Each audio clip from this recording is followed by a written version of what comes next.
Can you halla galla? We send speaker, Mr. Priyapad Sanita Kamare. I am going to deliver few things to you जो आपके काम आने वाला है. Friends, इस बिजनेस में आकर जो सबसे बड़ी समस्या आदमी की होती है वो ये होती है कि शुरू होने के साथ ही वो कैसे काम शुरू करे, क्या करे. हर नया आदमी यही सबसे पहले सोचता है और उसकी इसी सोच को जिन लोगों ने भी जो उसके लाइन ऑफ स्पॉन्सरशिप में है, उनके स्पॉन्सर, उनके ग्रोइंग अपलाइन, उनको कंफर्टेबल बनाकर शुरू के 3 महीने में निकाल देते हैं, उन लोगों का बिजनेस बहुत बड़ा हो जाता है. आज आपके साथ थोड़ी सी उन सब चीजों की चर्चा करेंगे, एक फ्लो डायग्राम की बात करेंगे जिससे आप समझ सकें, और उससे भी ज्यादा सच बोलूं तो आज मन की बातें करूंगा कि वो कौन सब ऐसी चीजें हैं जो आपके बिजनेस में आपको बहुत ऊंचा ले जाएंगी, आपकी डायमंडशिप को भी दिलाएंगी. लेकिन सबसे पहले शुरुआत वहां से, वो अटल जी की कविता से, वहीं से फिर से शुरुआत करूंगा कि हार नहीं मानूंगा, रार नहीं ठानूंगा, काल के कपाल पे लिखता मिटाता हूं, गीत नया गाता हूं. अभी इस सेशन में भी एक नया गीत आपके समक्ष प्रस्तुत करूंगा जिसको आप समझें और आप उसको इंप्लीमेंट करें. कोई भी शख्सियत इस बिजनेस में आकर शुरू करना चाहे तो उसके दिमाग में 2-3 चीजें बहुत स्पष्ट होनी चाहिए. वो जब शुरू किया है उसका स्टेटस क्या है, who will support him, what is the role and responsibility of Britt worldwide. एक नया आदमी आता है तो जिसने उसको स्पॉन्सर किया उसकी क्या रिस्पॉन्सिबिलिटी है उसके लिए, ब्रिट वर्ल्ड वाइड उसको कैसे सपोर्ट करेगा, वो आगे कैसे बढ़ेगा. दिस इज कॉल्ड 4-वे रिलेशनशिप. वो समझना उसको चाहिए. फिर उस नए आदमी को बताने का है कि आज अगर तुमने शुरुआत की है तो कैसे अच्छे से शुरुआत करोगे, क्या इस बिजनेस का सिलेबस है, क्या क्या चीज तुमको समझना है, जानना, जिससे तुम बिजनेस आगे कर सकते हो. मैं हमेशा किसी भी बात को करने के पहले हमेशा बोल देता हूं कि इस बिजनेस में भी जैसे 10th का, बोर्ड का, +2 का, किसी एग्जाम का एक सिलेबस होता है, इसका भी एक सिलेबस है. जिस सिलेबस को ठीक से अगर आपने समझ लिया तो बिजनेस आपका बदल जाएगा. सिलेबस में 5 ही चैप्टर हैं और उसी 5 चैप्टर को जानना है. The first chapter is that is proper getting started. किसी आदमी की अच्छी से शुरुआत करा दो भाई. अच्छी शुरुआत की क्या परिभाषा और व्याख्या होती है, फिर आगे की बात. अच्छे से उसकी शुरुआत करा दो. दूसरा चीज, जब उसकी शुरुआत करा दो तो उसको हेल्प करो उसकी एक बड़ी टीम बन सके. दूसरा चैप्टर है 4 बेसिक स्टेप्स. 4 बेसिक स्टेप्स से वो आदमी जब अच्छी शुरुआत कर लेगा तो उसकी एक टीम बनेगी, लोग सब आएंगे, बहुत सारे लोग बिजनेस में आएंगे जो छोटे छोटे टर्नओवर करने के लायक होंगे, जिससे उसका एक बड़ा टर्नओवर बनेगा. उस 4 बेसिक स्टेप्स को ठीक से समझने का है, जिसमें लिस्ट बिल्डिंग पहला सब चैप्टर है, कॉन्टैक्ट एंड इनवाइट दूसरा सब चैप्टर है कि पहले लिस्ट बनाओ, फिर लोगों से संपर्क करो, उसको इनवाइट करो. फिर तीसरा सब चैप्टर है उसमें शो द प्लान, प्लान दिखाओ. फिर चौथा चैप्टर है, सब चैप्टर है उसी 4 बेसिक में, फॉलो अप, उसकी ऑब्जेक्शन हैंडलिंग करो. प्लान देखने के बाद उसके मन में क्या शंका है, क्यों वो शुरू नहीं कर पा रहा है, क्या दिक्कतें उसको आ रही हैं, उन सब दिक्कतों को देखो और उसकी एक अच्छी शुरुआत करा दो. That is called 4 basic steps. वो दूसरा चैप्टर है. जब आदमी बहुत सारे लोग आ जाएंगे ग्रुप में तो उनको ऑर्गेनाइज करना होगा, उनको सस्टेन्ड बिजनेस कराना होगा. एक शब्द होता है इसको कहते हैं क्राउड और एक शब्द होता है इसको कहते हैं टीम. बहुत सारे लोग आ जाएंगे 4 बेसिक स्टेप्स करके, लेकिन वो क्राउड होंगे, उनको टीम में कन्वर्ट करो. There is difference between crowd and team. बहुत सारे लोग एक जगह जुट गए तो क्या वो ग्रो कर जाएंगे? नहीं. सिनेमा हॉल में 2000 लोग एक साथ होते हैं, किसी बड़ी जनसभा में 5000 लोग, 10,000 होते हैं, लेकिन वो क्राउड होते हैं, सब अलग जगह से आए हुए, अनकंट्रोल्ड होते हैं, डायरेक्शंस अलग अलग होता है, सबके कॉमन गोल नहीं होते हैं, सबका तरीका अलग होता है, कोई ट्रेंड नहीं होते हैं. They are called crowd. वो 1 घंटे के लिए, 2 घंटे के लिए किसी टेम्पररी चीज को देखने गए, फिल्म को देखने गए, क्राउड है वो. लेकिन टीम किसको कहते हैं? कंट्रोल्ड होते हैं, जो जिनका एक डायरेक्शन होता है, जिनके कॉमन गोल्स होते हैं, जो ट्रेनिंग लेते हैं, वो टीम होती है. That is difference between crowd and team. और टीम जीतती है, क्राउड नहीं. टीम के गोल्स होते हैं, क्राउड के गोल्स नहीं होते हैं. तो क्राउड से टीम बनानी है, उसके लिए क्या है? तीसरा chapter 9 core steps. 9 core steps आपको मदद करेगा क्राउड से टीम में बदलने के लिए। That will give U A consistent and persistent approach in your business, fulfilling all those parameters through which a person can make himself a proper and the crowd will be converted into a team। तो वो है आपका तीसरा chapter. चौथा chapter है आपसे इस पूरे बिजनेस में कुछ गलतियां होंगी, उन गलतियों को सुधारने की जरूरत है। लेकिन उन गलतियों को आप सुधारेंगे कैसे, आपको पता कैसे? मनुष्य तो मनुष्य है, देवता है नहीं, वो बहुत सारी गलती इस बिजनेस को बिल्ड करने में करेगा। तो जब गलतियां करेगा तो गलतियों को रोक तो नहीं सकते, लेकिन कुछ गलतियों की पहचान कर सकते हैं। जो गलतियां करेगा ही करेगा, कोई नई गलती करे तो पता नहीं, जो करेगा ही करेगा और जिससे सबसे ज्यादा हार्म है उसको नहीं करना है। और उसी के लिए चौथा चैप्टर बन गया, दैट इज 3 कार्डिनल रूल्स, कि भाई ये सब नहीं कीजिए, ये सब काम मत कीजिए, इससे तुरंत में आपको लॉस होगा, बहुत सारा डैमेजेज आपके बिजनेस में होगा। सो प्रिवेंट योर बिजनेस। तो ये चौथा चैप्टर है। और पांचवा चैप्टर है कि जब आप बहुत काम कीजिएगा तो कमजोर भी होइएगा, आपको पावरफुल होना चाहिए, यू मस्ट बी पावरफुल। तो उसके लिए एम्पावरमेंट प्रोग्राम है, उसके लिए 3 पावर्स आर देयर। 3 पावर्स हैं जिससे आप लगातार चार्ज होइएगा, बिजनेस कीजिएगा और आपका बिजनेस आगे बढ़ जाएगा। यही 5 चैप्टर्स हैं जिस 5 चैप्टर्स को सिलेबस में डाला गया है, और इसी को अगर आपने समझ लिया और आपने इस बिजनेस में उतार दिया तो आपका बिजनेस बदल जाएगा। Let me tell you very frankly दोस्त, मैं आपको सच बताता हूं, ये सब एक ऐसी किताब में है जिसका नाम है लॉन्चिंग योर फ्यूचर। यही है और कुछ नहीं है। इसके अलावा इस बिजनेस में चैप्टर जैसी कोई बात नहीं है, सब चीजें इसके बाद कोरोलरी है, उसी से निकाली गई व्याख्या है।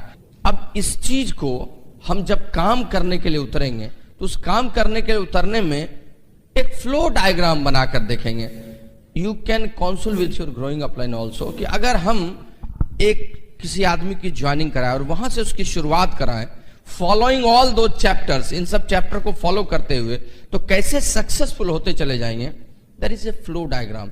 मैं 5 मिनट में आपके साथ उसको भी शेयर कर लेता हूं, वो भी आपको समझ में आ जाए तो बढ़िया है।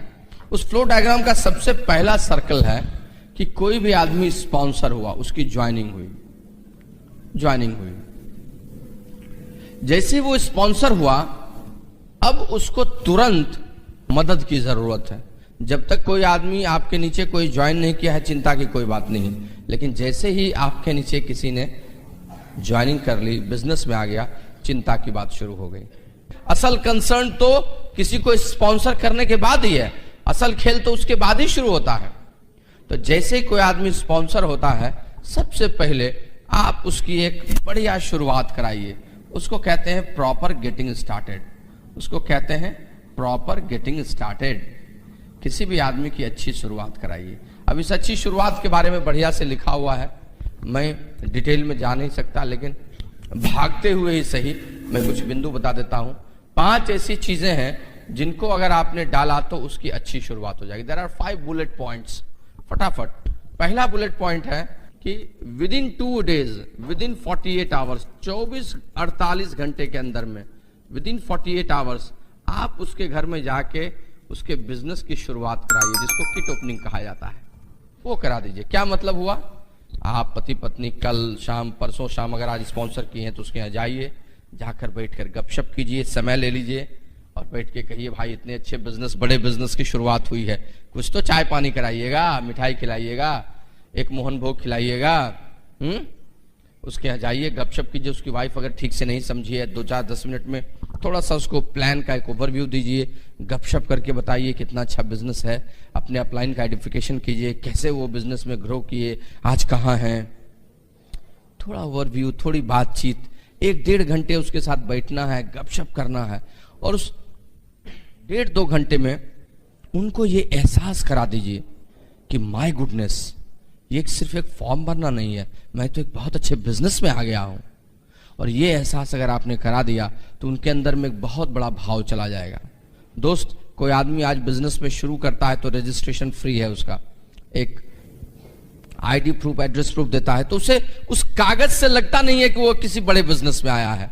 लेकिन अगर कोई आदमी उसकी गेटिंग स्टार्टेड के समय में ठीक से उसको सारी बातें समझा दिया तो उसे लगने लगता है, oh my God, I have come in a very good business, कोई नज़दीक में बीबीएस है, सेमिनार है, ओपन मीटिंग है, उसको प्रमोट कर लीजिए और 1.5-2 घंटे में आप उनके साथ गपशप करके इतना अच्छा माहौल बना लीजिए कि जब आप बाहर निकलिए तो उस शख्सियत को और कुछ समझ में आए या ना आए, उसको इतनी बात समझ में आ जाए कि भाई ये लोग बड़े अच्छे हैं। अच्छा, वाईसी बिजनेस के बहाने इनसे दोस्ती तो हो गई, कम से कम इतना समझ ले, और अगर इतना भी वो समझ लिया तो आपका जॉब हो गया, your job is done, I am telling you.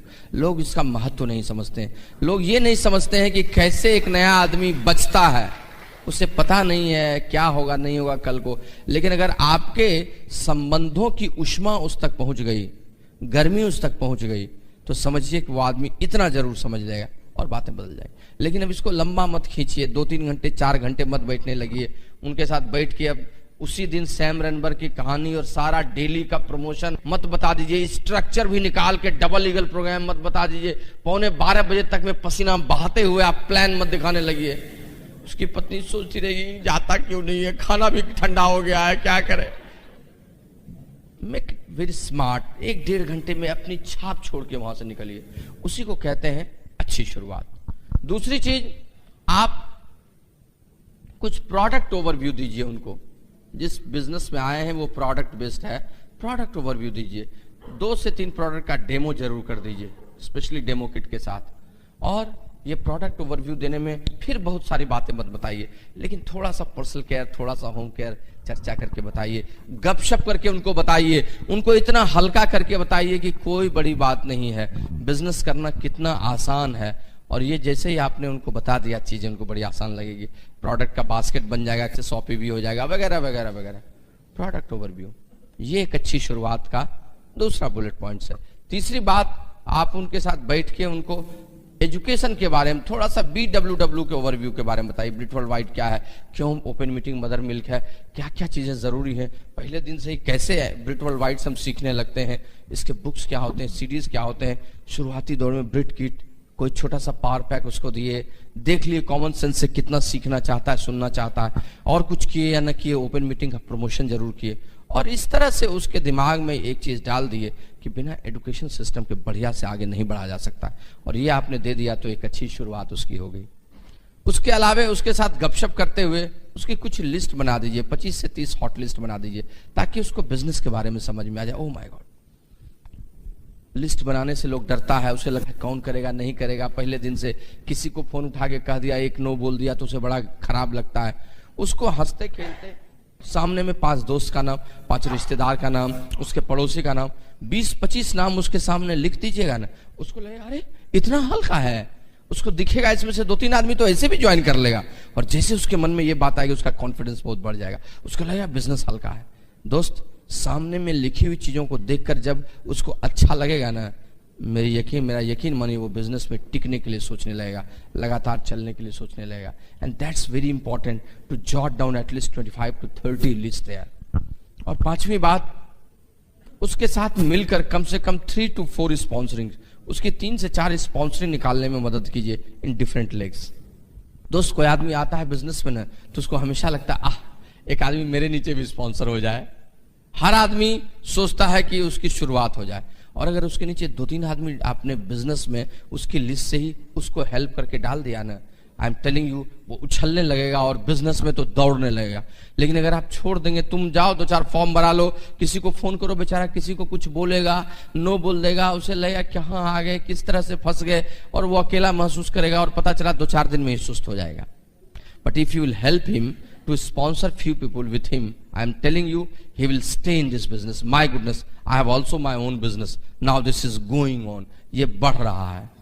ये समझदारी की बात है। यही 5 बिंदु जैसे ही आपने किसी के साथ किया, यकीन मानिए उसका बिजनेस चल निकलता है और चीजें बदलने लगती हैं, और उसकी एक अच्छी और सच्ची शुरुआत हो जाती है। And well begun is half done. किसी ने अच्छे से शुरुआत कर दी तो उसकी अच्छी शुरुआत हो गई।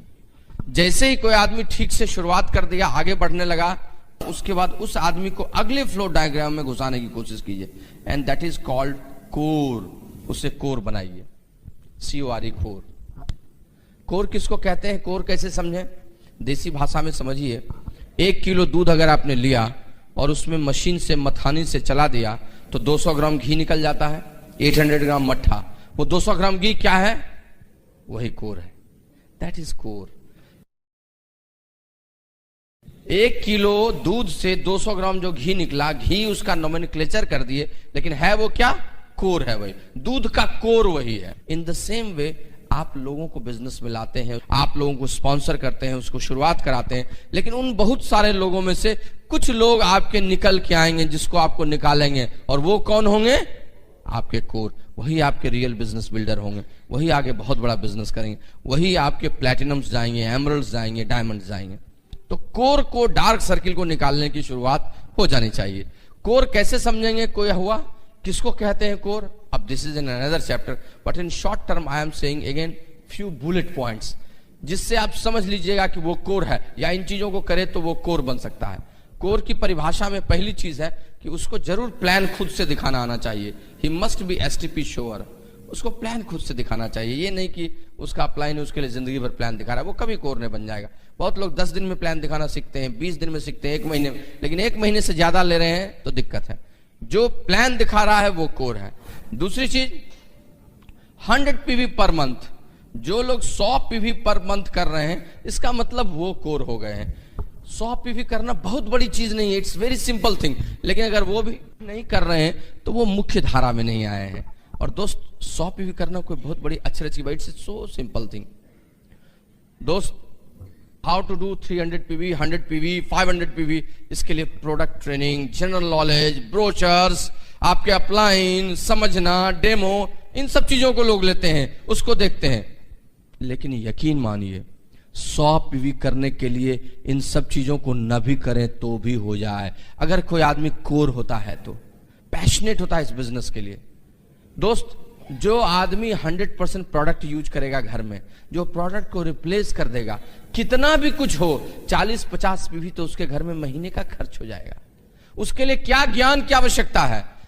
व्हाट आई मीन टू से, कोई आदमी ठीक से प्रोडक्ट यूज करता है, 40-50 पीवी तो इससे हो जाता है। और उसकी कोई एक मौसी है जो रहती है कहीं पर, एक फुआ रहती है, 25-30 पीवी वहां, 25 पीवी वहां, 50 पीवी वहां हो गया, 100 पीवी तो ऐसे है। यू प्लस मौसी प्लस फुआ इज इक्वल टू 100 पीवी। उसके लिए कितने ज्ञान की जरूरत है? उसके लिए कोर होने की जरूरत है। उसके लिए कोर होने की जरूरत है। और आप अगर कोर हैं तो चीजें ऐसे ही बदल जाती हैं। Try to understand. ये सब छोटी बातें हैं लेकिन बहुत मायने रखती हैं। कोर बनने का मतलब है if is doing 100 PV per month, वो बिजनेस के लिए पैशनेट है, वो आगे बढ़ना चाह रहा है। तीसरी चीज, वो फंक्शन मीटिंग्स में आता है। तो फंक्शंस मीटिंग्स में, ओपन मीटिंग बीबीएस में जो आ रहा है वो कोर है। चौथा बुलेट पॉइंट्स जिसको हम कहेंगे स्टैंडिंग ऑर्डर प्रोग्राम पर। जो स्टैंडिंग ऑर्डर पर है, हर महीने 2 सीडी जो सब्सक्रिप्शन कर रहा है, वही कोर है, वही आगे बढ़ना चाहता है, वो सुनना चाहता है, वो एक सोच, एक दृष्टि, एक फोरम, एक प्लेट्यू पर है।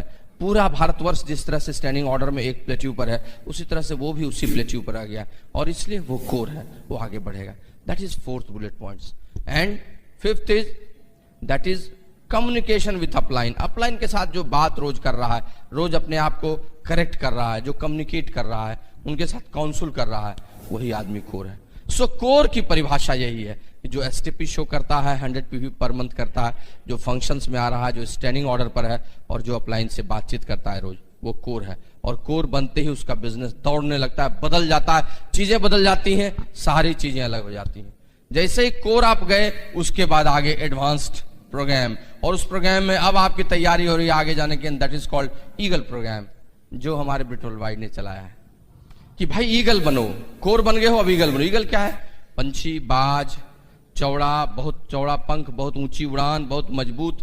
किसी का भी बिजनेस अगर ईगल जैसा हो जाए तो बड़ा ही प्रॉफिटेबल हो जाता है, मजबूत होता है, उसका स्ट्रक्चर अच्छा होता है, जल्दी से वो पिंस ब्रेक करता है। So eagle program is very important. और जैसे ही कोई आदमी ईगल जाता है, आई एम टेलिंग यू, उसकी प्लैटिनम क्वालिफिकेशन यहीं से शुरू हो जाती है। इसके बाद से वो फटाफट नीचे ब्रेक करता है और प्लैटिनम शिप कर डालता है। So these things are very important कि कोई एक आदमी जब शुरू करे तो ठीक है, वो वॉल्यूम करेगा, स्पॉन्सर करेगा, लोग आएंगे, वो इस सीरीज में भी चलेगा जिसको कहते हैं वो 6% जाएगा, वो 9% जाएगा, वो 12% जाएगा, वो 15% जाएगा, वो 18% जाएगा, वो 21% जाएगा। लेकिन इस फ्लो डायग्राम को देखते हुए वो चले कि ठीक है वो 6% गया है, लेकिन प्रॉपर गेटिंग स्टार्टेड हुआ 6% चला गया तो ठीक। क्या वो कोर बना? 9% के पहले ही कोर बन जाना चाहिए। क्या वो ईगल बना? अगर वो 12% गया, 15% तक वो ईगल चला जाए, और जैसे वो ईगल जाएगा नीचे 21% का फ्लो यहां से भी और यहां से भी अपने आप हो जाएगा। सो यही समझने की जरूरत है इस बिजनेस में कि कोई आदमी आज शुरू करता है तो उसका एक फ्लो डायग्राम क्या होता है, कैसे वो शुरू करता है।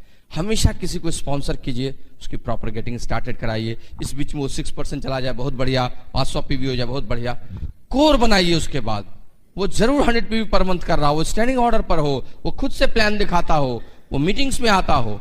कोर बनते बनते वो 9% चला जाए बहुत अच्छा, 1000 पीवी के पहले ही कोर बन जाए, 6% लेकिन 9% तक कोर बन जाए, और उसके बाद वो आगे बढ़कर 12% 15% जाए, लेकिन ईगल जरूर बने। सिल्वर ब्रेक करते करते भी अगर ईगल नहीं है तो आने वाले दिनों में दिक्कतें उसको आने वाली है। इसीलिए इस फ्लो डायग्राम में joining, getting started, core, eagle and platinum qualification, ये आपके लिए बहुत काम का है। लेकिन दोस्त, ये सब तो ऊपर से काम होता है। सच में जब आदमी बिजनेस में आता है और आगे बढ़ता है तो उसको बढ़ाने के लिए अंदर की चीजें बहुत जरूरी होती हैं, क्योंकि सफलता हमेशा मन की बात है, इनसाइड जॉब है, अंदर का काम है। और जो लोग इस काम में लगते हैं लेकिन अंदर के काम को ठीक नहीं करते हैं, चीजें खराब हो जाती हैं। लोग आगे बढ़ते हैं, 15% भी जाते हैं, कभी स्टकअप हो जाते हैं, 12% जाकर कभी स्टकअप हो जाते हैं। कुछ लोग तो बड़े पिन पर भी स्टकअप होते हैं, और तब वो परिस्थिति को कोसने लगते हैं, अपलाइन को कोसने लगते हैं, बहुत सारी बातें कहने लगते हैं, और उनको लगता है कि बिजनेस तो मैंने किया लेकिन आगे चल क्यों नहीं रहा है, चीजें बदल क्यों नहीं रही हैं, हो क्यों नहीं रहा है जैसा मैं सोच रहा था। लेकिन सच दोस्त, ये बात होती है कि हम लोग यह नहीं समझ पाते हैं कि हम जितना बड़ा विशाल बिजनेस बाहर से करना चाह रहे हैं, क्या हम अंदर से खुद से अपने आप को तैयार किए हैं। और एक स्तर के बाद नए लोग शुरुआती दौर में परिस्थिति को, बिजनेस अपॉर्चुनिटी के तरीके को, अपने चैलेंजेस को कोसने लगते हैं, जो नया आदमी आया है बिजनेस में, और पुराने लोग कोसने लगते हैं कि मेरे लेग में मोमेंटम नहीं रहा, उस लेग में मोमेंटम होता तो होता, अब क्या करें, नया कैसे बनाए। मेरे ग्रुप में लोग हैं लेकिन शार्प कपल्स नहीं है, वो आते तो मजा आता, मेरा लेग मूव नहीं कर रहा, मेरा डाउनलाइन काम नहीं कर रहा, और सब कुछ दूसरों पर डालने लगते हैं। दोस्त, मैं आपको बताता हूं, इस बिजनेस में जब भी ऐसी परिस्थिति आए, जब भी ऐसा आपको लगे, जब भी चीजें इस रूप में आए, हमेशा एक चीज को याद रखिएगा, success always originates from you. सफलता हमेशा हर स्तर पर आपसे ही ओरिजिनेट करती है, कहीं और से नहीं ओरिजिनेट करती है। मत देखिए इधर उधर, वहीं आइए जहां आप हैं, उसी को करेक्ट करना है, because success is inside job, आपके अंदर का ही काम है, आपको ही ठीक करने की बात है, और कहीं कुछ करने से कुछ भी नहीं होगा। सच ये बात है, सच ये बात है दोस्त। आपने देखा है गंगा को, गंगा निकलती है और हुगली तक चली जाती है। गंगा निकलती कहां से है? गंगोत्री से। अगर हुगली में मोमेंटम नहीं रहा, कहीं और मोमेंटम नहीं रहा, गंगा का पानी सूखने लगा, तो गंगोत्री में समस्या है। जिस दिन गंगोत्री बंद हो जाएगी, गंगा का पानी सूखने लगेगा। जब तक गंगोत्री खुली रहेगी, चाहे कहीं कोई छाड़ा ना है, फाड़ा ना है, कुछ होने वाला है, चीजें बदलती रहेंगी, क्योंकि उद्गम बिंदु वही है जहां से वो शुरुआत होती है, उसमें खराश आती है, वहीं से सब गड़बड़ होता है। दोस्त, यमुना यमुनोत्री से निकलती है, यमुनोत्री उद्गम बिंदु है, वहीं से वो ओरिजिनेट करती है। कोई ज्वालामुखी कहां से ओरिजिनेट करता है? क्रेटर से।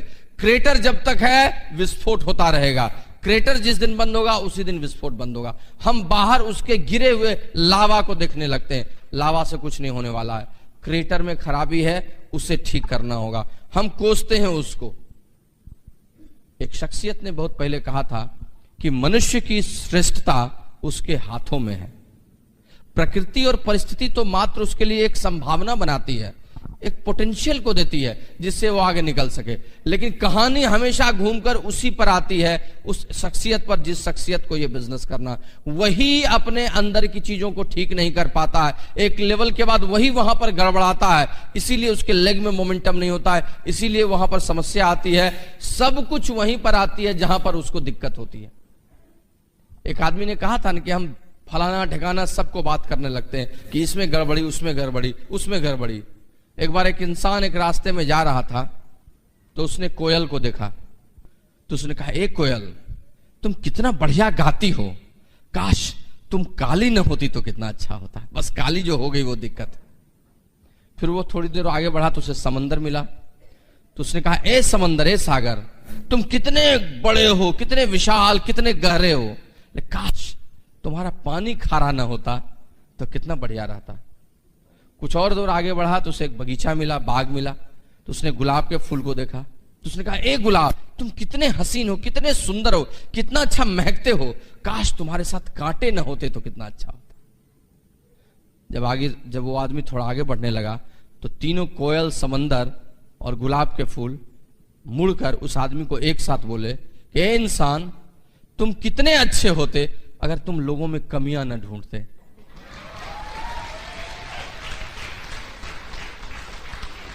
दोस्त, लोगों की कमियां, लोगों को ढूंढने में हम अपनी जिंदगी बिता देते हैं और अपने बिजनेस को खराब कर लेते हैं और समझ नहीं पाते हैं कि सफलता की समस्या हमारे साथ ही जुड़ी हुई है, कहीं और से नहीं। हमें ही संघर्ष करके उसको निकालना होगा। एक कवि ने लिखा था ना कि ख्वाहिशों से नहीं गिरते फूल झोली में, वक्त की शाख को हिलाना होगा। ख्वाहिशों से नहीं गिरते फूल झोली में, वक्त की शाख को हिलाना होगा। कुछ नहीं होगा अंधेरों को बुरा कहने से, अपने हिस्से का दिया खुद जलाना होगा, अपने हिस्से का दिया खुद जलाना होगा। You are the person who has built this business. The person who has gone 15%, it was because of this that you have sponsored him. आपने ही स्पॉन्सर किया था। आज वो ठीक से नहीं काम कर रहा है तो क्या दिक्कत है, फिर एक और को स्पॉन्सर कर दीजिए। अगले 3 महीने का कार्यक्रम बना दीजिए, 6% जाएगा, छोटा छोटा काम करके उसके नीचे 6% निकाल दीजिए, उसकी गेटिंग स्टार्टेड कर दीजिए, ऊपर वाले कोर बनाइए, 4 से 5 महीने में 12% की लेग हो जाएगी। चिंता किस बात की है? आप क्यों उस 15% की लेग को लेके रो रहे हैं, जिसको लेके आप एमरल्ड जाते और आज वो काम ही नहीं कर रही है? आपने ही सब कुछ किया था, आप ही फिर सब कर लेंगे, चिंता क्या है? 2 मित्र एक साथ जा रहे थे, बहुत अच्छे दोस्त थे। अचानक एक दिन दूसरा मित्र दौड़ता हुआ पहले के घर पर आया। वो कहा, दोस्त जानते हो, मेरे घर में आग लग गई, सब कुछ जल गया, केवल मैं बच के आया। तो पहले दोस्त ने कहा, तुम अगर बच ही गए तो जला क्या, बाकी तो फिर बना दोगे, बाकी तो फिर बना दोगे। तुम बच गए ना, जला क्या, जला तो कुछ नहीं। समझ की बात यही है दोस्त कि आपकी श्रेष्ठता आपके हाथों में है। आपने ही ऑर्गेनाइजेशन को बिल्ड किया है और आप चिंता कर रहे हैं सिर्फ इसलिए क्योंकि अंदर का जो इंटरनल जॉब है वो करना आपने छोड़ दिया, आपने अपने आप को ठीक करना छोड़ दिया है, इसीलिए सारी समस्याएं आपके साथ। आपको अपने अंदर कुछ गुणों को लाना है जिससे आपका बिजनेस बड़ा होता है। आप एक्शंस कुछ कर रहे हैं, ग्रुप के एक्शंस पर बेस्ड है, आप अपना एक्शन कीजिए, आप अपना पर्सनल एक्शन बढ़ा दीजिए और उसके साथ इंटरनली ग्रो कीजिए। देखिए कि आप में कुछ आदतें जो पहले थी क्या वो खराब हो गई हैं या वो नहीं है। देखिए कि आपके अंदर में बहुत सारी ऐसी बातें हैं जिनके चलते आपका बिजनेस बड़ा होता है, क्या वो ठीक है? उन चीजों जिनके चलते आपका बिजनेस बड़ा हो सकता है, जिसके चलते खराश आती है, जहां रुक जाता है बिजनेस, जो बिजनेस में आपकी सक्सेस का इनसाइड जॉब है, उसमें से एक चीज है फेथ, विश्वास, और वो बहुत महत्वपूर्ण है। बहुत बार अपने विश्वास को ही लोग खो देते हैं। शुरुआती दौर में नए लोगों को तो विश्वास ही नहीं होता है, इसलिए समस्या आती है उनके पास। पता नहीं 2 आदमी स्पॉन्सर नहीं हुआ, चलेगा कि नहीं चलेगा। इन्फॉर्मेशन भी बिजनेस का बहुत नहीं रहता है, बहुत सारी मीटिंग्स देखे नहीं रहते हैं, CD भी नहीं सुन पाए रहते हैं। 2-4-10 दिन में उनका कलेजा कबूतर का कलेजा बन जाता है, डरने लगते हैं और बिजनेस से निकलने के बाद जाते हैं। कारण क्या होता है? विश्वास। दोस्त, इस बिजनेस में प्रारंभिक दौर से लेकर डायमंडशिप तक जाने के लिए हर लेवल पर विश्वास चाहिए और विश्वास के कई रूप होते हैं। अलग अलग लेवल पर अलग अलग किस्म का फेथ होता है। वो फेथ में एडहेयर करना, उस विश्वास को आपके साथ रहना चाहिए। अगर वो नहीं रहा तो गड़बड़ हो जाएगा।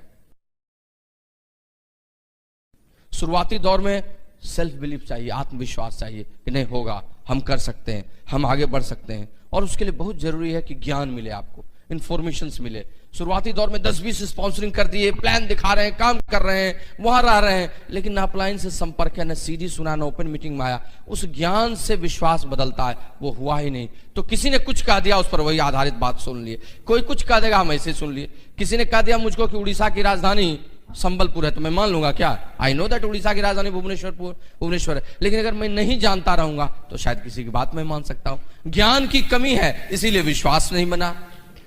द सेम वे इस बिजनेस का इंफॉर्मेशन लोग नहीं लेते हैं। प्रोडक्ट्स की ट्रेनिंग, ओपन मीटिंग में आना, कैसे लिस्ट बनती है, खुद से प्लान दिखा देना, प्लान दिखाने का क्या रूप होता है, ये शुरुआती दौर में विश्वास को बनाता है। और इस चीज के कारण बहुत सारे लोग आउट हो जाते हैं। कुछ लोग तो 4 बेसिक्स स्पॉन्सरिंग प्रोडक्ट यूज तक भी करते हैं, कुछ ऑर्गेनाइजेशंस भी बन जाती है, लेकिन उसके बाद भी गड़बड़ हो जाता है, क्योंकि उसके बाद के लेवल का जो विश्वास है वो विश्वास उनके साथ नहीं रहता। तो this faith is very important, जो आपको बनाना होगा। कुछ लोग शुरुआती दौर में विश्वास करते हैं। देखते हैं, आपने सुनी है वो कहानी ने कि एक गांव में साधु था। उस साधु ने कहा कि 10वें दिन इस गांव में बारिश जरूर होगी, चिंता मत करो। जिस दिन खूब बारिश होगी एकदम, और 10वें दिन सब लोग गांव से निकलकर अपने चौपाल पर आए कि बारिश जरूर होगी, इसके लिए बारिश देखने। लेकिन जितने लोग आए वो सब ऐसे ही आए, सिर्फ एक आदमी था जिसके हाथ में छाता था। वो छाता लेके आया था। क्यों? क्योंकि बारिश होगी तो बचेंगे कैसे। बाकी लोगों के मन में अभी भी शक था कि बारिश होगी कि नहीं होगी। That was lack of faith. लेकिन उसके मन में विश्वास था कि बारिश होगी, इसलिए छाता लेके आया था कि बचना है, बारिश से कैसे बचेंगे। ट्राई टू अंडरस्टैंड, छोटी छोटी बातें होती हैं, लेकिन हम फेथ ही नहीं कर पाते। 9% तुम जाओगे, गोल बनाया, विश्वास ही नहीं हो रहा है डाउनलाइन पर, ऐसे ही गोल बना दिया। दिखने के लिए है, देखेंगे, जाना तो नहीं ही है। पहले दिन ये सोच लेते हैं और चीजें उनके साथ नहीं होती है, आत्मविश्वास की कमी होती है। बड़े लेवल पे भी लोगों के मन में डाउट्स होती है। प्लैटिनम हो गए, फाउंडर्स प्लैटिनम हो गए, 1 साल हो गया, अभी तक आगे नहीं गए। अब उनको लगने लगता है कि पता नहीं, शायद ऐसा ही चलेगा। 2 आदमी तो निकल गया जो था, अब नया स्पॉन्सरिंग करेंगे तो क्या बोल रहे प्लैटिनम जाएगी। और इस विश्वास की कमी के कारण भी उनके बिजनेस में बहुत दिक्कत होती है। सो आपको इस विश्वास को बनाना होगा हर स्तर पर। यात्रा के दौरान हर स्तर पर आपको अपने इस विश्वास को बना के चलना होगा। दूसरी एक चीज होती है जो सेल्फ डिसिप्लिन होती है, इसकी भी कमी होती है। आपका जो मैनेजमेंट है वो मैनेजमेंट हर लेवल पर अलग अलग होना चाहिए। 9% तक आपको कुछ नहीं, हंसते खेलते भी चलिएगा तो बिजनेस होगा। 12% पर जाकर, 15% पर जाकर थोड़ा सा आपको टाइम मैनेजमेंट चाहिए। ग्रुप में लेक्स ज्यादा हो गए, लोग बढ़ गए, एसटीपी श्योर कम है, आपको कैसे होम मीटिंग लेनी है, ओपन मीटिंग में कितना प्रमोट करना है, that you have to understand. वो है सेल्फ मैनेजमेंट।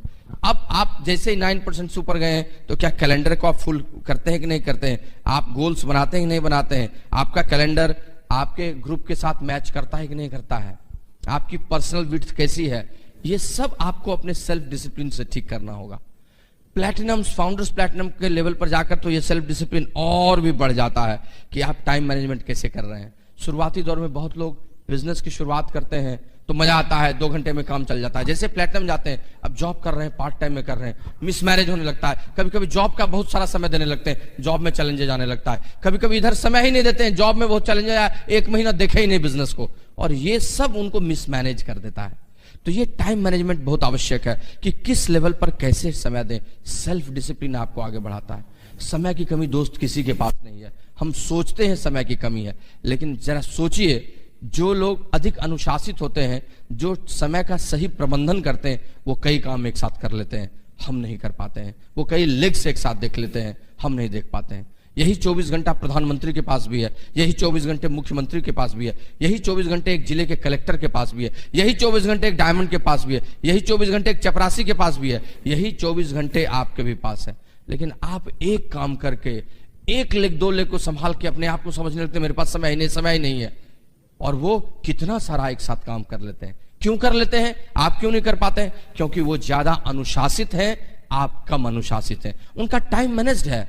माननीय प्रधानमंत्री सवेरे 5 बजे उठते हैं, आधे घंटे 5 से 5:30 योगा कर लिए, 5:30 से 6 बजे तक में सारा अखबार पढ़ लेते हैं, 6 बजे वो फ्रूट्स खा लेते हैं, 6:30 में वो लोगों से मिल लेते हैं, 7 से 8 o'clock में वो सारा फोन अटेंड कर लेते हैं, 8 से 8:30 में वो अपने घर के ऑफिस में बैठ के बात कर लेते हैं, 8:30 वो अपने सेक्रेटेरिएट में चले जाते हैं, 12 o'clock तक वहां रहते हैं, वहां से आके लंच कर लेते हैं, लंच करने के बाद वो डेलीगेशन से मिलते हैं, वो आधे घंटे का नैप ले लेते हैं, 2:30 से फिर वो सेक्रेटेरिएट में होते हैं 5:30 तक, 6 o'clock के बाद वो पार्टी के साथ बात कर लेते हैं। 7 o'clock से 9 o'clock उनका बना होता है, फिर रेजिडेंस में ऑफिस पे सब काम कर लेने का। 9 o'clock वो डिनर कर लेते हैं, 9:30 से 10:30 वो डेलीगेशन से बात करते हैं, 10:30 से वो अपनी किताबें पढ़ लेते हैं, और वो इस तरह से पूरे दिन भर में सारा काम कर लेते हैं। और हम सवेरे उठते हैं, कोई घर पे आ गया तो आधा घंटा बात कर ले। एक डाउनलाइन से बात हुआ, उसने अपनी पूरी शादी की कहानी सुनाई, 15 मिनट वही सुन रहे हैं। सवेरे तक में अखबार पढ़े कि नहीं पढ़े, बाथरूम गए तो वहां से कैसे निकले, सब्जी लेने गए तो कोई मिल गया, चलो भाई 15 मिनट वही दे दिए। समय का कोई अनुशासन ही नहीं है, कहां है कैसे है। शाम को ऑफिस में बॉस बैठा लिए, पान खा रहे हैं, 10 मिनट बाद ही निकलेंगे। You see how your time is going. लेकिन अगर आपने भी एक आत्म अनुशासन कर लिया तो आप भी एक साथ एक समय में नौकरी, 5 लेग, अपना ऑफिस, सब कुछ देखते हुए काम कर। This all about your self discipline. I am telling you, here a person wins and a person loses. That is very important. तो ये इंपॉर्टेंट हो जाता है 6% से प्लैटिनम फाउंडर्स, प्लैटिनम एमरल्ड, सब लेवल पे, कि आप कैसे अपने समय का प्रबंधन करते हैं। दोस्त, एक दिन में 24 घंटे होते हैं, 7 दिन में 168 घंटे, एक सप्ताह में आपके पास 168 आवर्स होते हैं। आप 8 घंटे भी काम 5 दिन करते हैं तो 40 घंटे काम करते हैं, फिर भी 128 घंटे आपके पास है। 6 घंटे 7 दिन सोते हैं, 40 घंटे सोते हैं, फिर भी 70 घंटे 75 घंटे आपके पास है। 2 घंटे ट्रैफिक में रोज देते हैं, फिर भी 50 घंटे हैं। 2 घंटे नहाने खाने में देते हैं, फिर भी 40 घंटे हैं। 2 घंटे बच्चों को पढ़ाने टीवी में देखते हैं, फिर भी आपके पास 30 घंटे हैं। सब काम करने के बाद भी हर हफ्ते 30 घंटा ऐसा है जो बेकार जा रहा है, उसमें से 15 घंटे भी सॉलिड आपने इस बिजनेस में दे दिया। Your platinumship is done, I am telling you. So self discipline बहुत जरूरी है। ये इनसाइड जॉब है, ये बाहर से दिखता नहीं है, लेकिन ये मन की बात है जो समझने का है। नजरिया, एटीट्यूड, बहुत बार नजरिया आपके काम को बिगाड़ देता है। सब कुछ ठीक रहता है लेकिन आपका एटीट्यूड ही ठीक नहीं होता है। आप ठीक से देख ही नहीं पाते हैं चीजों को, किस नजरिए से देख रहे हैं। एक बहुत बड़े ऋषि थे, महर्षि कनाद।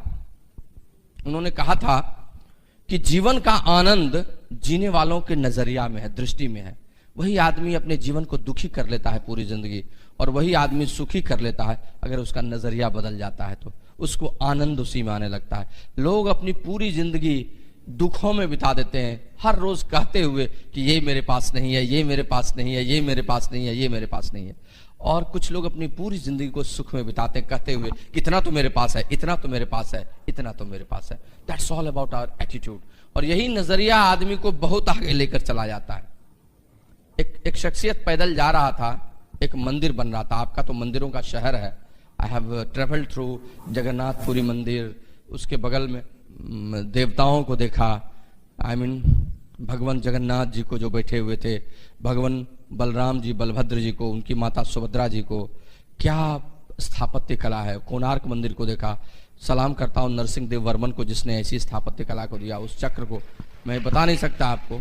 लिंगराज मंदिर देखा मैंने भुवनेश्वर का, क्या बना हुआ है। हाउ दैट आई मीन आनंद केसरी, गजकेसरी ने उसको बनवाया था।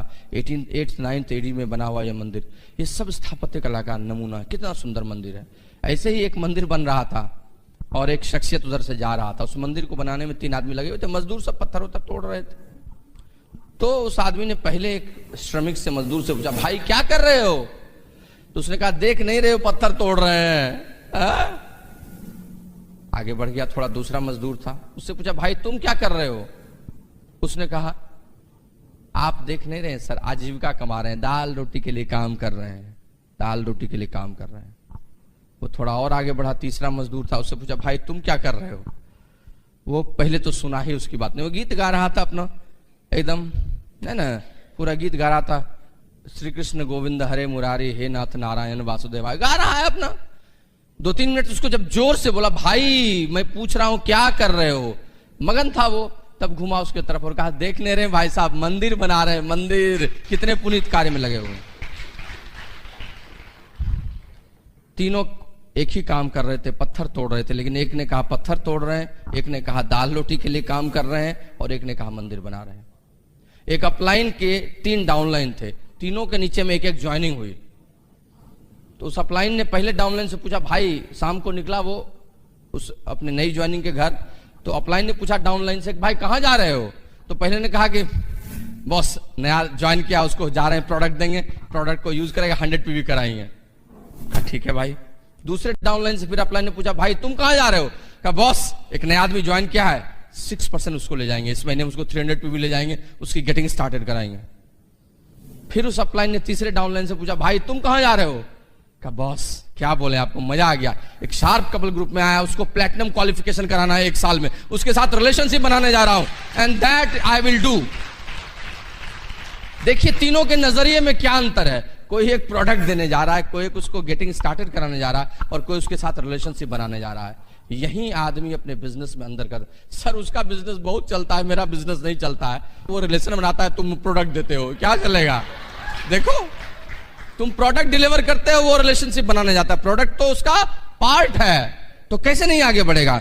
नजरिया सबसे बड़ी बात है कि आप किसी को ज्वाइनिंग कराते हैं, कैसे उसके साथ काम करते हैं, लॉन्ग टर्म में सोचते हैं कि नहीं सोचते हैं। आपने जिसको स्पॉन्सर किया उसका डिटेल प्रोजेक्ट रिपोर्ट बनाते हैं, उसके साथ बैठकर लंबी दूरी तक तय करने के लिए पहले से सोचते हैं कि नहीं सोचते हैं, या शॉर्ट टाइम मेंटेलिटी है?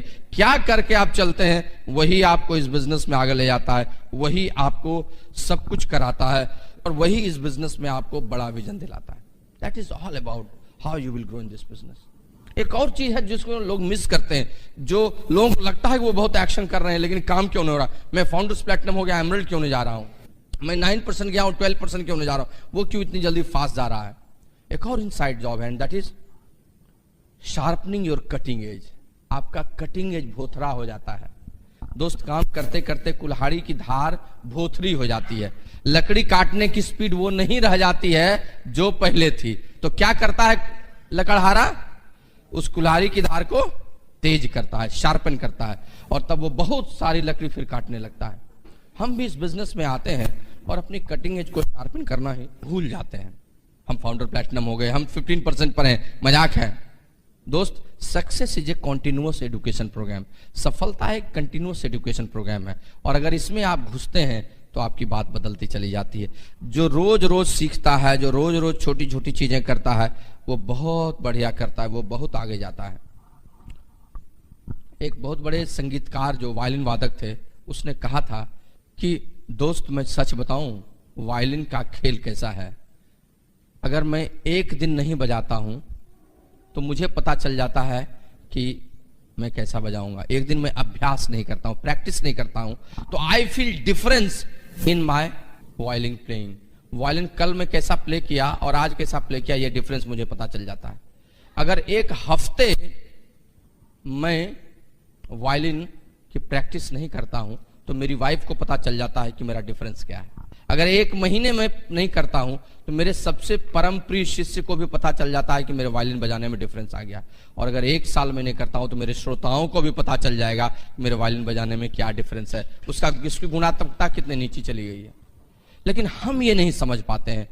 बीबीएस है, काहे के लिए बीबीएस जाएंगे? 25 बीबीएस तो देख चुके हैं, डाउनलाइन को भेज देते हैं ना, हम क्या जाएंगे? हमको सुनने की जरूरत है क्या? अरे भाई हम तो बहुत सुने, अब तो हम सुनाते हैं लोगों को। श्रोता बनने की कल्पना ही खत्म हो जाती है, वक्ता ही बने रहना चाहता है।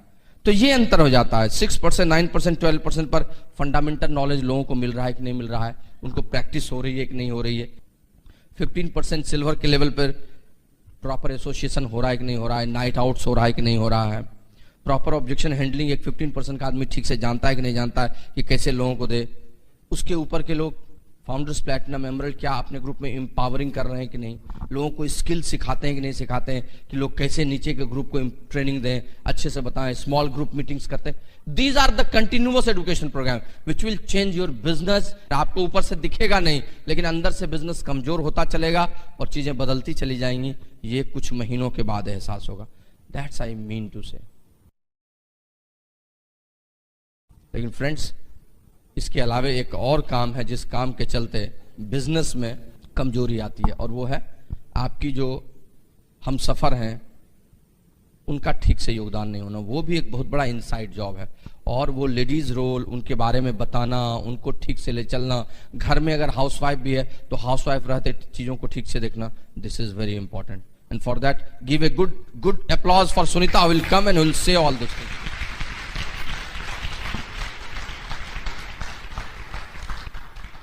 थैंक यू प्रेमवत, सब सीरियस हो गए बिजनेस। क्योंकि मुझे अभी प्रियमत जी बात कर रहे थे तो मैं भी अपने 13-14 साल का लेखा जोखा मन ही मन सोच रही थी। तो जब बिजनेस के लिए जब सीरियस होते हैं ना, तो अभी तक कितना किए, क्या किए, कहाँ गड़बड़ किए, उस लेखा जोखा में लोग बैक हो जाते हैं। ये अच्छी बात है बिजनेस के ग्रोथ के लिए। चलिए मैं थोड़ा सा बात करूंगी, इनफैक्ट कॉमन बात ही करूंगी, बट कुछ लेडीज़ के पॉइंट से ज़्यादा बात करूंगी। बीइंग ए लेडी मैंने कैसे इस बिज़नेस को सपोर्ट किया, और मैं वही बोलूंगी जो मेरा एक्सपीरियंस है, क्योंकि किताब की बातें किताब में लिखी हुई हैं। तो मैं जब बिज़नेस में आई, मैंने पहले भी बताया था कि धीरे धीरे मैं इस बिज़नेस में सीरियस हुई और बिज़नेस को बिल्ड करना शुरू किया। ऐसी बात नहीं है कि चैलेंजेस मेरे साथ नहीं थे, ऐसी बात नहीं कि डेमो मुझे नहीं सीखना पड़ा। मैं भी उसी प्रोसेस से यहाँ तक आई हूँ जिसके लिए आपको बोला जाता है, जिसके लिए आप प्रयास कर रहे हैं। मेरे साथ भी वही चैलेंजेस था। हम लोग जिस समय बिजनेस में आए इतनी सर्विसेज नहीं थी, कॉम्प्लिकेटेड था, बट उस समय वही अच्छा लगता था। जो सुविधा थी उसी में हमने फाइट करके बिजनेस को बिल्ड किया। आज उस हिसाब से सोचेंगे तो बहुत सुविधाएं, ठीक है। ये मीटिंग सेमिनार्स उस समय भी थे, इसको हम लोगों ने बहुत ही रिलीजियसली फॉलो किया, मीटिंग को बहुत प्रमोट किया, लेडीज को भी मीटिंग में लाने की कोशिश की। मैं तो ऐसे प्रमोट करती थी, और सच में मुझे भी फीलिंग होता था कि मैं हाउस वाइफ हूँ, बट एक कॉलेज लाइफ की शुरुआत जैसे होती है, कॉलेज छूटे हुए बहुत दिन हो गए थे, तो ये बिजनेस में मुझे वही फीलिंग आने लगा। फिर से एक टाइम में तैयार होके जाते हैं, वहाँ फ्रेंड सर्किल बनाते हैं, सब लेडीज़ के साथ मिलते हैं, और शुरुआत में कुछ फ्रेंड्स भी आते हैं, लाइक माइंडेड लोगों को लेके हम इस बिज़नेस में आते हैं, तो वो बड़े पक्के हो जाते हैं, जो आज तक भी मेरे बिजनेस में साथ है, बड़े बड़े लेवल पे। तो उनके साथ बड़ा अच्छा लगता था कि निकल के मिलेंगे वीक में एक दिन। तो मैंने इसको भारी नहीं बनाया, इसको हल्के रूप में ऐसे करके प्रमोट किया थी, बहुत अच्छा प्रमोशन हुआ, और वही डुप्लीकेशन अभी तक है। तो मेरे शहर में लेडीज़ का बहुत ज़्यादा इन्वॉल्वमेंट है मीटिंग में। मैं यहाँ भी देख रही हूँ लेडीज़ के लिए ऐसा नहीं कि वो उनके साथ वो घर का काम नहीं होगा, बट वो ये समझ रही कि यही इंपॉर्टेंस है, इसीलिए यहाँ पे आए, ये मीटिंग इंपॉर्टेंट। तो ये लोगों को समझाना होगा नए लेडीज़ को कि मीटिंग ही आपका, हम लाख बताएंगे बट आपका विजन बड़ा मीटिंग में जाके ही होगा। ये मुझे उन्हें मैसेज देना, इसके लिए हमें रेगुलर मीटिंग में आना होगा। पक्की बात, ये बिजनेस लीडर्स से चलता है, बट उन लीडर से नहीं जो इसके बाहर वाले लीडर हैं। वो कभी नहीं चाहेंगे कि मेरी तरह बराबर का कोई लीडर हो जाए, वो खुद लीडर बने रहने चाहते हैं और सब जिंदाबाद जिंदाबाद करे साथ में। बट यहाँ के लीडर्स की बात होती, हम लोगों की हमेशा चाहत होती है कि मेरे बराबर के लीडर मेरे ग्रुप में आ जाए, और हो तो मेरे से अच्छे लीडर हो जाएं, ताकि मेरा बर्डन थोड़ा कम हो और बड़ा ग्रोथ हो इस बिजनेस में। तो यहाँ सोच ज़्यादा बड़ा है ना, हम अच्छे लीडर्स चाहते हैं अपने बिजनेस में, तो ये लीडर्स के थ्रू चलता है ये बिजनेस। और लीडर्स का क्या काम होता है, जो हम लोगों से करवाना चाहते हैं वो खुद करना होता है, चाहे उसके लिए हमें जो भी चैलेंजेस फेस करके करना हो। मुझे याद है, आज भी लेडीज जो पुरानी है मुझे याद दिलाती हैं कि अरे आप तो इस परिस्थिति में इस बिजनेस को बिल्ड किए हैं, बट मुझे उस समय चैलेंजेस नहीं लगता था। मुझे इतना पता हो गया था कि अगर मैं सेकेंड बेबी कैरी कर रही थी, अगर मैं अभी से घर बैठ जाऊंगी तो हो सकता है कुछ लेडीज फर्स्ट डे से ही बैठ जाए घर पे। तो मैं लास्ट टाइम तक मीटिंग में गई, कष्ट मुझे भी होता था, बट मुझे लोगों को मैसेज देना था कि अगर आप कहीं जॉब करेंगे तो मिनिमम छुट्टी लेने की कोशिश करेंगे, क्योंकि वहाँ पे कटेगा। बट ये आपका बिजनेस है, इसमें भी मिनिमम छुट्टी लें तो आपका बिजनेस पे असर नहीं होगा। तो ये कब होगा, जब आप करना चाहेंगे, लोगों से करवाना चाहेंगे, तो वो काम खुद करना होगा। आपका बॉडी लैंग्वेज, आपका बोलने का स्टाइल, आपका ग्रूमिंग, ये सब आपको चेंज करना होगा। आप हमेशा फ्रेश दिखेंगी तभी लोग आपके सामने फ्रेश होके आएंगे। तो आप कैसे प्रेजेंट कर रहे हैं खुद को, ये बहुत इंपॉर्टेंट है। देखिए, ये समझने की बात है कि ये बिजनेस हम लोगों के साथ करते हैं, किसी फैक्ट्री मशीन के साथ नहीं करते। तो हमेशा हमको लोगों को समझने की कला आनी चाहिए इस बिजनेस में। जो जितना जल्दी समझते हैं, इसको इम्प्रूव करते हैं, वो जल्दी लोगों के साथ घुल मिल के इस बिजनेस को एक ग्रुप बना के काम करना शुरू कर देते हैं। तो इसके लिए हम आज भी नई लेडीज आती हैं तो जस्ट लाइक अ फ्रेंड आपके लाइफ में आया, उसको एक्सेप्ट कीजिए। और ऐसा नहीं कि फर्स्ट डे से उनको हम किताबी रूप से पूरा बिजनेस बता दिए, बट उनको स्पेस दीजिए, उनके लाइफ में भी थोड़ा इंटरफेयर कीजिए, बट एक लिमिट तक उनको अपने लाइफ में खूब स्पेस दीजिए, तब बिजनेस की बात इनपुट कीजिए, बहुत अच्छे से समझेंगे।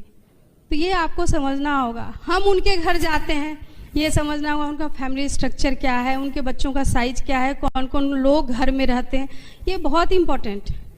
और उस हिसाब से बिजनेस के रूटीन को सेट करेंगे। ये बिजनेस तो इतना मज़ेदार है, ये बिजनेस कुछ भी ऐसा नहीं है जो अपने लाइफ में हम नहीं करते। ये बिजनेस में वही सब चीज़ है जो हम डेली करते हैं, बट अभी जैसे प्रेमवत बोले ना, डिसिप्लिन होने की ज़रूरत है। ये बिजनेस अगर हम सारा काम करके सेट करना चाहेंगे तो शायद कहीं जगह नहीं मिलेगा इस बिजनेस के लिए, बट इस बिजनेस को अगर हम सेंटर में रखते हैं तो मेरा जितना भी लाइफ स्टाइल का रूटीन है सब सेट हो जाता है। और ये जो लोग जो जितना जल्दी सेट करते हैं वो जल्दी समझते हैं इस बिजनेस को और आसानी से इस बिजनेस को बिल्ड करते हैं। क्यों एक लोग साथ साथ ज्वाइन करते हैं, ग्रुप में आते हैं, कुछ लोग एक कपल थोड़ा आगे बढ़ जाते हैं, एक वहीं स्टकअप रह जाते हैं। उनके माइंडसेट से, उनके बिहेवियर से, उनके वर्क ऑफ एथिक्स से ही वो ऐसा होता है। ये कॉमन सेंस का बिजनेस, ये समझने की बात है। कॉमन सेंस जितना पॉजिटिवली इस बिजनेस में लगाएंगे उतना इम्प्रूव करेंगे इस बिजनेस को। ठीक है, हमें होमवर्क दिया गया, शुरू में हमें भी होमवर्क दिया जाता था, और इनफैक्ट हम लोग जब शुरू किए थे बिजनेस तो कोई अपलाइन नहीं थे बताने के लिए, ना लेडी ना जेंट्स, कोई नहीं थे हम लोगों के।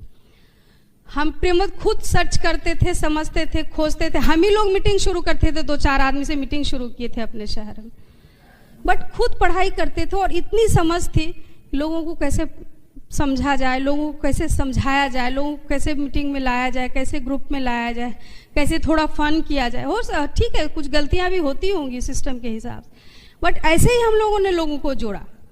तो शुरुआत ही हम लोग के, हम लोग को तो कोई बताने वाला भी नहीं था कि क्या करना है। लेडी तो कोई थी ही नहीं। जैसे हम लोग के अपलाइन अनुराग जी हैं, उस समय अनमैरिड थे। अनुराग जी भी सिल्वर जब हम लोग बने तब प्रेमवत जी हम लोग से परिचय हुआ उनका। आज पार्ट एंड पार्सल हम लोग हैं लाइफ में, उनकी फैमिली और मेरी फैमिली। बट उस समय कोई बताने वाले, बट अपने ही कॉमन सेंस से हम लोग सिल्वर तक गए, प्लैटिनम तक गए। ये समझ थी कि लोगों को दिल नहीं दुखाना चाहिए, लोगों को खराब नहीं बोलना चाहिए, लोगों से अच्छा रिलेशन करना चाहिए, लोगों से बॉन्डेड होना चाहिए, तभी हम उनको अपनी बात बता पाएंगे। रिलेशनशिप हमने भी बनाया और ये मूल मंत्र है इस बिजनेस का, रिलेशनशिप। और उसमें मेन रोल लेडीज का, हम लेडीज का ही होता है रिलेशनशिप। उस लेडीज को लगता है कि हस्बैंड, बिजनेस शब्द हस्बैंड का काम है, लेकिन ऐसा नहीं है। ये हस्बैंड वाइफ बिजनेस है। कुछ देखिए, हम 1-2-4 सेंटेंसेस बोलेंगे, वही क्वेश्चन है और वही आंसर है। थोड़ा शब्द का हेर फेर करेंगे, क्वेश्चन से आंसर बन जाएगा। जैसे कुछ लेडीज का क्वेश्चन होता है, बच्चों के कारण हम बिजनेस को नहीं कर पाते। उसमें एक ही शब्द, बच्चों के ही कारण इस बिजनेस को करना है, ही शब्द लगा दिए तो क्या उसका आंसर मिल गया ना। बच्चों के ही कारण हम बिजनेस को नहीं कर पाते हैं। मेन चैलेंजेस बच्चे आते हैं, बट बच्चों के ही कारण हमको इस बिजनेस को बिल्ड करना है। अगर इसको हम रीजन बनाएंगे तो कर लेंगे ना। वो बच्चे कभी मेरे को चैलेंज नहीं दिखेंगे, उन्हें हम सेट करके कर लेंगे। शुरुआत में ऐसा नहीं कि मुझे घर का चैलेंज नहीं फेस करना पड़ा था। मुझे अभी भी याद है, मेरा लाइफ पहले भी बहुत सेटल्ड था और बहुत अच्छा लाइफ स्टाइल था मेरा। प्रेमवत जी बहुत बड़े ऑफिसर थे और मैं उनकी वाइफ थी। सोसाइटी में एक बहुत अच्छा स्टेटस था मेरा, बहुत अच्छे लाइफ स्टाइल के साथ हम रहते थे, बहुत नौकर चाकर स्टाइल में हम रहते थे। ये बिजनेस आया तो बहुत उथल पुथल मेरे लाइफ में भी आया, बहुत चीज चेंज करना पड़ा मुझे भी अपने रूटीन को। दिन में जो हम आराम से रहते थे तो मुझे काम दे देते, प्रेमवत गाड़ी लेके किट ले आना, गाड़ी लेके उसके घर चले जाना, तो मुझे भी थोड़ा लगता था उल्टा पुल्टा। बट मैंने सीखा कि इसको करना होगा, करना होगा पैसे के लिए। उस समय नहीं मुझे समझ में आया था पैसे के लिए करना, उस समय मैं प्रेमवत जी के लिए की थी, क्योंकि हस्बैंड एक बार ठान लिए थे ये बहुत जुनूनी है, बहुत मेहनती है, और इनको जब चढ़ जाता है कि ये काम करना है तो वो करेंगे, चाहे मैं साथ देती या नहीं देती, ये काम करते। तो मैं इसलिए भी करने लगी। बट धीरे धीरे मुझे मन लगने लगा इस बिजनेस में, कुछ तो कारण हुआ बिजनेस में मुझे आगे बढ़ने का। एक प्रीसियस चाइल्ड 9 साल के बाद हुई थी मेरी बेटी, उसके साथ मेरा रूटीन बहुत सेट रहा करता होगा, उसको मैंने उलट पुलट किया। शुरुआत में लोग घर में आते थे, उसकी नींद डिस्टर्ब होती थी, मुझे अभी भी याद है, छोटे छोटे चीज मैं डिस्टर्ब होती थी, बट उसको ही एंजॉय किया। कभी लोगों को पता नहीं चलने दिया कि आपके आने से हम डिस्टर्ब होते, क्योंकि ये मुझे पता चल गया था ये आएंगे तभी मेरे बिजनेस में लोग आएंगे, और लोग आएंगे तभी बड़ा बिजनेस होगा। ये समझने की बात, ये छोटे छोटे चीज हम लेडीज ही समझ सकते, बहुत पावरफुल होते हैं हम। एक लास्ट में भी स्टोरी करके खत्म करेंगे, आप बहुत अच्छे से रिलेट करेंगे कि लेडीज कितनी पावरफुल होती। विजुअलाइज कीजिए बड़ा बिजनेस का, मैं पहले भी ये बात बोली थी। आज मेरे लाइफ में बेबी आता है, हर लेडीज के लाइफ में एक बेबी आता है। उसको हम विजुअलाइज करते हैं, एक बहुत प्यारा बेबी मेरे घर आएगा, मेरे गोद में आएगा। इसके लिए हम 9 महीने का पेन कितने अच्छे से गुजारते हैं। तो आप विजुअलाइज कीजिए कि बड़ा बिजनेस डायमंड शिप मेरे पास आएगा, तो उसके प्रोसेस के पेन को तो हमको लेना होगा ना।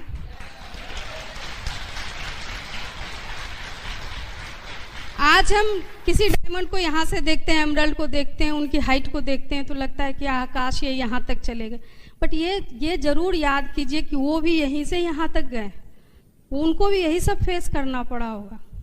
और कुछ चीज सेम थिंग सब जगह होता है, सारी कहानी एक जगह। इन लॉज का नेचर, उनका एक्सपेक्ट जो करते हैं अपने बहुओं से सेम होता है, सब जगह थिंकिंग सेम होती है।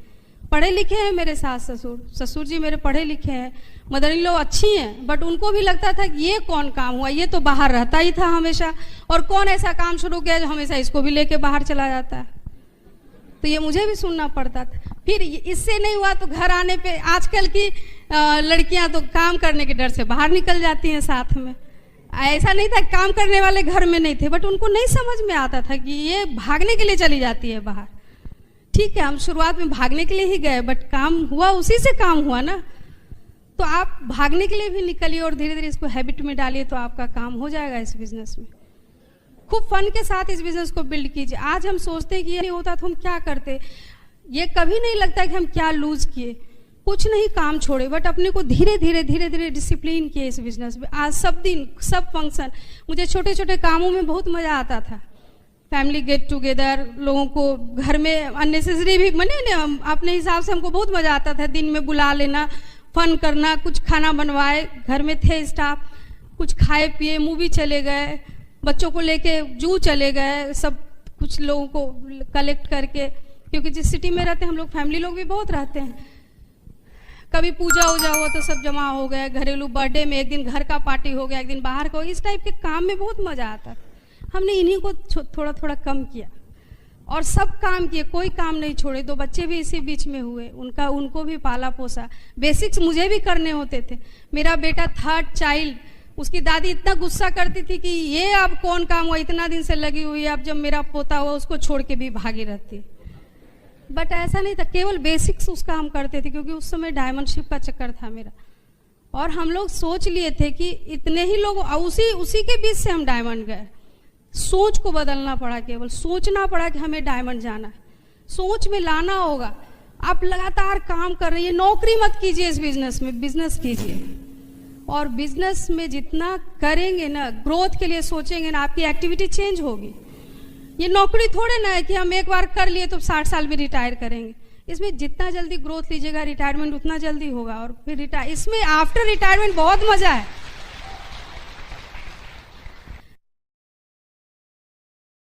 ऐसी बात नहीं मुझे चेंज नहीं करना पड़ा, मुझे भी बहुत चेंज करना पड़ा।